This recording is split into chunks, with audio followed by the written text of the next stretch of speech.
وعن جابر رضی اللہ تعالیٰ عنہ قال جاء عبد فبايع النبي صلی اللہ علیہ وسلم فبايع النبي صلی اللہ علیہ وسلم على الهجرة لم يشعر انه عبد فجاء سيده يريده فقال له النبي صلی اللہ علیہ وسلم بئنيه فاشتراه بعبدين اسودين يبايع احدا بعده ولم يبايع احدا بعده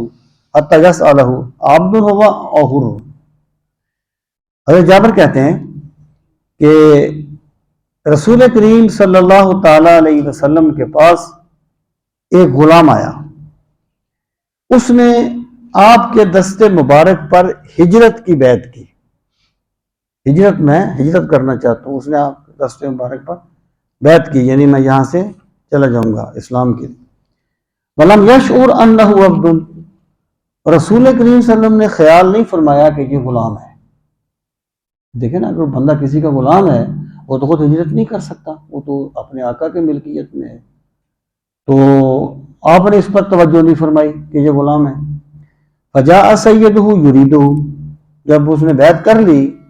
تو اس کا آقا آ گیا اس کو تلاش کرتے ہوئے، اس نے کہا جی میرا غلام آپ کے پاس۔ فقال لہ النبی، اب سرکار اس سے بیعت تو لے چکے تھے، تو اب آپ نے فرمایا کہ اس غلام کو میرے پاس بیچ دے تاکہ یہ ہجرت کر جائے، اس نے میری بیعت کر لی ہے، اسے میرے پاس بیچ دے۔ فاشتراہ بعبدین اسودین، تو اس بندے نے اسے خریدا 2 سیاہ غلاموں کے بدلے میں۔ مطلب کیا ہوا کہ جس طریقے سے 1 سا گندم دے کر 2 سا گندم لینا جائز نہیں ہے، تو ایک غلام کے بدلے میں 2 غلام لے لینا یہ جائز ہے،